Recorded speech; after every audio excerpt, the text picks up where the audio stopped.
저번에 만든 부캐 이제 바둑이가 좀 엄근진 판타지 느낌이었잖아요. 근데 이제 그 바둑이 소설이 나왔어요.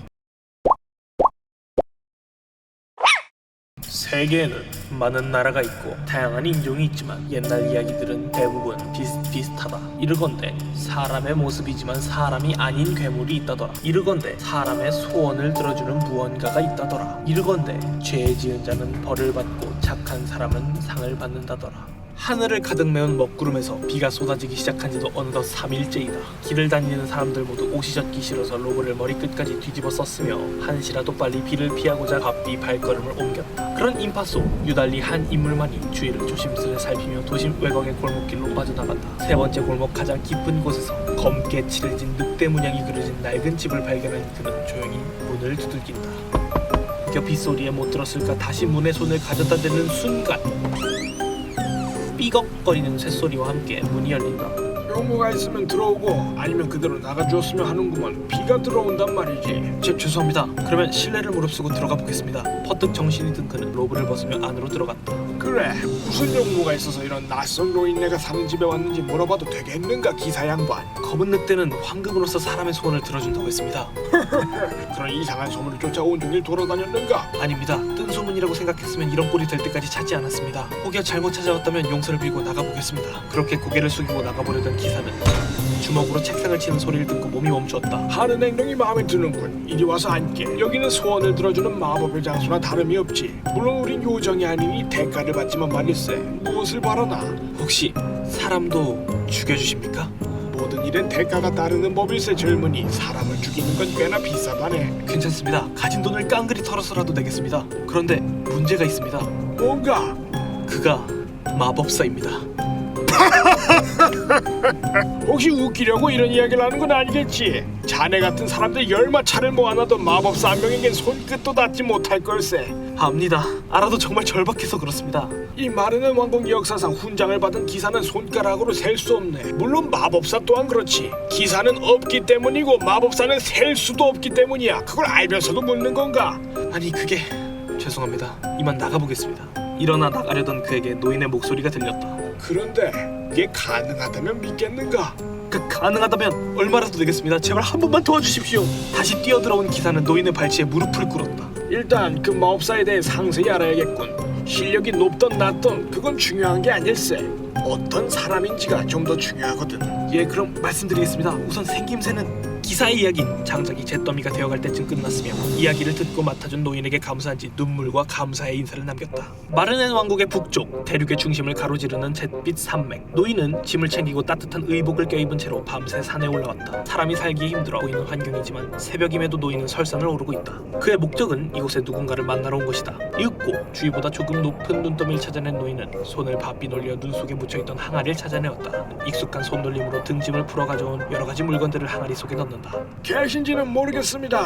이번에도 잘 부탁합니다. 필요한 게 있으시다면 언제든 글로 남겨주십시오. 시면을 바라보듯 어두컴컴한 숲속에 인사를 남긴 그는 서둘러 자리를 정리하고 무대로 산에서 내려갔다. 그런데 나무 사이에서 노인을 바라보는 회색 로브를 덮어쓴 무언가가 있다. 키는 아무리 잘 쳐져봐야 마을 골목에서 뛰어노는 아이들만한 130에서 140cm대로 보인다. 생김새는 로브를 푹 눌러서 제대로 보이지 않지만 틈새로 보이는 눈매는 싸늘함이 깃들어 있다. 노인이 눈을 감는 소리마저 사라지고 얼마간 시간이 흐르자 조용히 항아리를 열었다. 그리고는 종이를 꺼내 눈으로 빠르게 훑어보더니 물건들을 챙겨 숲속으로 발걸음을 옮겼다.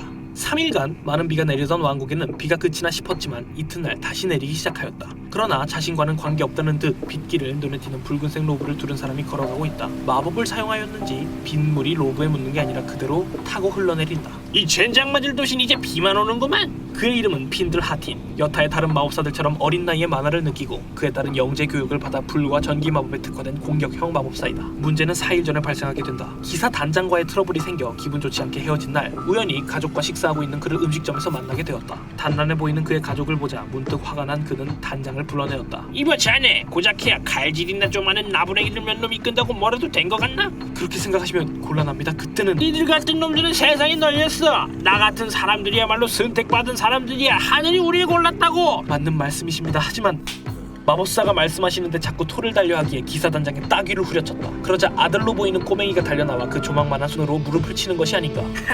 의가 없구만 꼬맹이 새끼. 라이트닝 쇼크. 죽으면 곤란하기에 가장 낮은 위력의 전기 마법을 썼지만 어린아이라서 큰 충격을 받은 듯 바닥에 누워 부들거렸다. 알겠나? 마법사한테 까불면 혼쭐 나는 거라고. 자식 교육이나 잘 시켜. 황급히 자리를 마무리하고 동전을 몇 개 올려둔 후 가게를 빠져나왔다. 단장이 무서운 것이 아니라 재수가 좋지 않다고 생각하며 집으로 간 지가 3일째. 3일이나 지났음에 밤의 거리로 나와보았다. 길을 걷는 그의 앞을 회색 로브를 뒤집어 쓴 꼬맹이가 막아섰다. 어이 꼬맹이, 비도 오는데 앞에 똑바로 보고 걸으라고. 그러다 험한 꼴 당한다. 핀들은 소리를 버럭 지른 채 우로 한 걸음을 옮겼다. 그러자 앞에 있던 회색 로브도 좌로 한 걸음 반을 옮겨 다시 막아섰다. 머리끝까지 화가 끓어오른 핀들의 말이 끝나기도 전에 회색 로브는 등 뒤에서 무언가를 꺼내 들었다. 청하게 울리는 소리가 들린 직후 그의 손에서 푸른 화염이 뿜어져 나왔다.